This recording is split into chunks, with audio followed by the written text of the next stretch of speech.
एक ज़माना ऐसा था जब सरकार कुछ बोल देती थी तो लोग सोचते थे ये सरकार ने बोला, ये सही है। आज ये हो गया कि सरकार कुछ बोलती है तो लोग सोचते हैं कि झूठ ही बोल रहे होंगे, सरकार बोल रही है। हर चीज़ में झूठ, हर चीज़ में झूठ।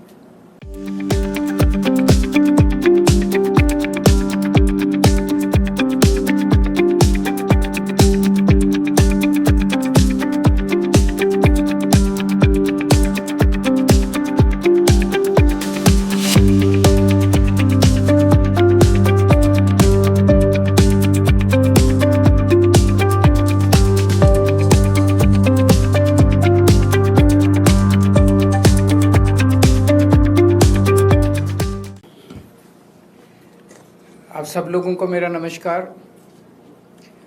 कल मैंने कहा था कि देश के सभी ऑटो मैन्युफैक्चरर्स जो टू व्हीलर और फोर व्हीलर बनाते हैं पेट्रोल बेस्ड, उनको मैं चिट्ठी लिख के बोलूँगा कि भाई आप अपना स्टैंड क्लियर करो कि आपके जो प्रोडक्ट्स हैं, पुरानी गाड़ियाँ जो हैं उसमें क्या E20 इस्तेमाल किया जा सकता है।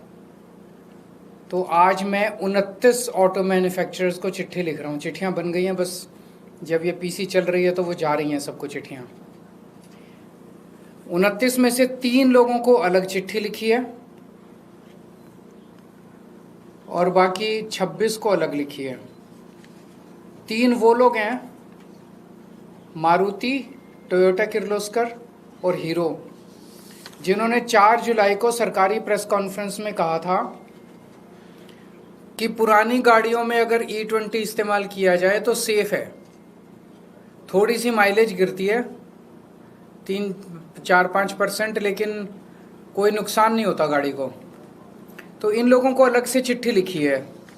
ये वो चिट्ठी है जो इन 3 कंपनियों को लिखी है, टोयोटा किर्लोस्कर को, मारुति को और हीरो को। इस चिट्ठी में लिखा है, जी आपने 4 तारीख को सरकारी प्रेस कॉन्फ्रेंस में कहा था कि पुरानी गाड़ियों में E20 का इस्तेमाल किया जा सकता है। थोड़ी सी माइलेज कम होती है 4-5%, लेकिन नुकसान नहीं होता गाड़ी को। लेकिन आपका ओनर्स मैनुअल कहता है कि किसी भी हालत में 2023 के पुरानी गाड़ियों में 10% से ज़्यादा इथेनॉल ब्लेंडेड पेट्रोल इस्तेमाल नहीं होना चाहिए। तो ये दोनों पोजीशंस में आपके कंट्राडिक्शन है।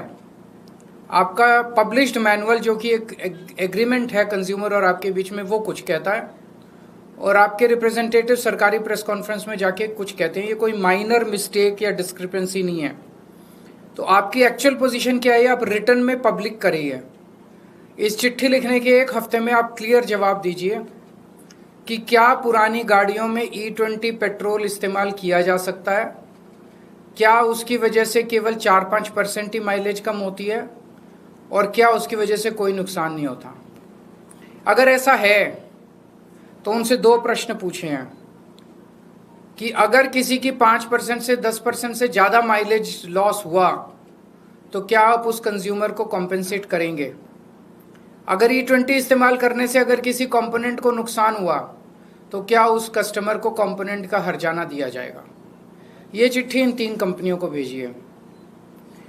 इसके अलावा 26 कंपनियों को जनरल चिट्ठी गई है जिसमें हमने लिखा है, जी आपके प्रोडक्ट को इस्तेमाल कई लोग करते हैं, आपकी गाड़ी को, टू व्हीलर को।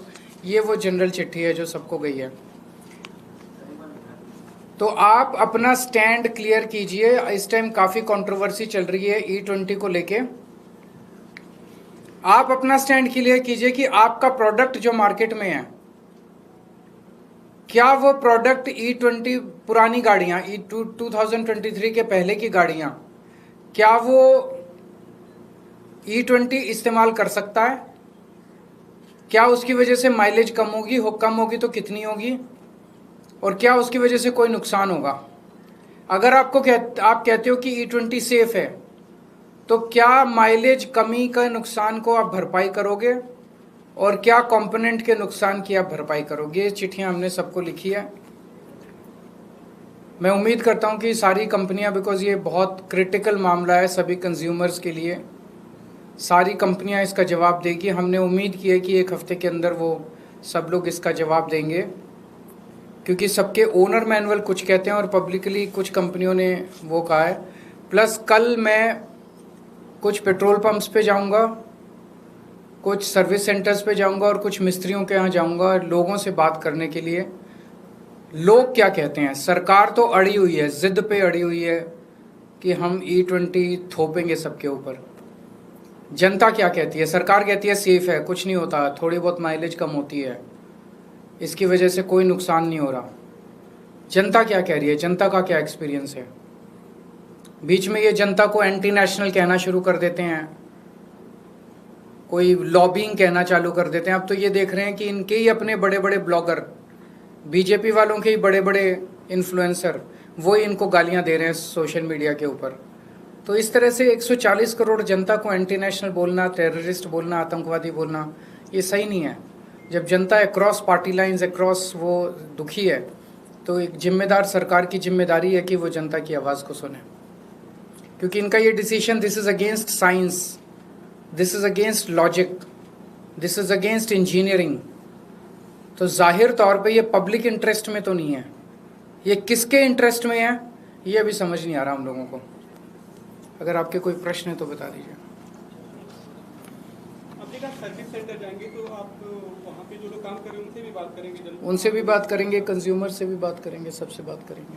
सर, हरदीप पुरी जी ने कल फिर कहा है कि ये अभी भी टेस्ट मॉड्यूल चल रहा है और रिजल्ट्स के बेसिस पे आगे का कदम उठाया जाएगा, और E15 फ्यूल जो है बीते 3 सालों से यूज में रहा है कंट्री में, तो इट इज नॉट दैट अचानक से इम्पोज किया गया है लोगों के ऊपर। एक दिन सुप्रीम कोर्ट में वो कहते हैं कि ये टेस्ट चल रहा है, ट्रायल चल रहा है, और ट्रायल कंप्लीट होने के बाद हम एक्चुअल निर्णय लेंगे। फिर अगले दिन मीडिया में कहते हैं नहीं नहीं, सुप्रीम कोर्ट में हमने ऐसा नहीं कहा था, वो आप लोग गलत इंटरप्रेट कर रहे हो। कहा इन्होंने किया था कि नहीं किया था? अब आप कह रहे हो कि कल हरदीप पुरी जी ने ऐसे बोला कि ये तो ट्रायल चल रहा है। तो क्लियर बता देना, एक दिन कुछ बोलते हैं, एक दिन ये सरकार चला रहे हैं, क्या चला रहे हैं? जब वो इस तरह की बातें करती है सरकार, तो लोगों की सरकार पर से विश्वसनीयता कम हो जाती है। एक ज़माना ऐसा था जब सरकार कुछ बोल देती थी तो लोग सोचते थे ये सरकार ने बोला, ये सही है। आज ये हो गया कि सरकार कुछ बोलती है तो लोग सोचते हैं कि झूठ ही बोल रहे होंगे, सरकार बोल रही है। हर चीज़ में झूठ, हर चीज़ में झूठ। सर, राम मंदिर मामले पे कल चंपत राय ने पहली बार चिट्ठी लिखकर अपना बयान जारी किया। उन्होंने कहा कि जब तक SIT की रिपोर्ट नहीं आती है मैं कुछ नहीं बोलूंगा, उसके बाद अपने पक्ष रखूंगा। लेकिन अनिल मिश्रा पर उन्होंने आरोप लगाया कि उनके हस्ताक्षर नीचे ट्रेजरर की तरफ से। देखिए, सारा मामला अनिल मिश्रा, टिन्नू यादव, फलाना ढिमका, इसी के अंदर घूम रहा है। असली चोर तो बड़े बड़े हैं, वो तो कहीं और ही बैठे हैं। SIT जो है वो एक दिखावा है। SIT केवल और केवल लोगों को बेवकूफ़ बनाने के लिए है। बड़े बड़े चोरों को बचा लिया गया है। मतलब एक उनकी प्रेस कॉन्फ्रेंस के बाद ये दिखा दिया कि बस सब कुछ अब ठीक हो गया, चंदा चोरी जो है वो बंद हो गया। लेकिन सारे देश में किसी से पूछ लो, सबको दिख रहा है कि मामले को रफा दफा किया जा रहा है। पूरा जोर लगा के बड़े बड़े जो जिन्होंने चोरी की उसमें जो बड़े बड़े नाम है उनको बचाया जा रहा है, और पूरे मामले को रफा दफा करने की कोशिश की जा रही है।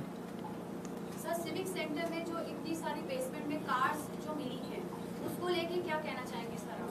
क्योंकि ये उसके इस पे E20 पे बात कर लेते हैं थोड़ी सी, ये इम्पोर्टेंट, ज़्यादा इम्पोर्टेंट मुद्दा है। सर, बीते रोज अमित शाह दिल्ली में कई प्रोजेक्ट्स को इनॉग्रेट करने के लिए आए। उन्होंने कहा कि केजरीवाल एंड कंपनी ने 1500 मेट्रिक टन गोबर यमुना के अंदर प्रवाहित किया। वो कुछ भी बोल देते हैं, इन्होंने उसका अच्छा जवाब दिया था।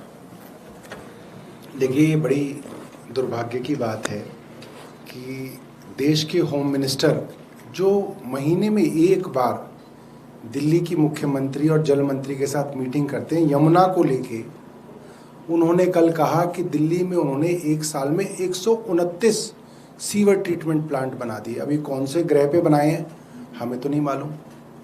दिल्ली में जब बीजेपी की सरकार बनी तो 37 STP थे, आज भी 37 ही हैं। एक STP नहीं जोड़ा और अमित शाह जी ने कह दिया 129 नए बनाए हैं। गोबर गैस की बात है, गोबर की प्रोसेसिंग, उसका निपटारा MCD का काम है, सब लोग जानते हैं। 17 साल से MCD में भारतीय जनता पार्टी थी, अभी भी भारतीय जनता पार्टी है। तो मुझे लगता है कि सरकार और मुख्यमंत्री जी की तरफ से ब्रीफिंग जो है वो नहीं दी जाती अमित शाह जी को। ठीक है, थैंक यू।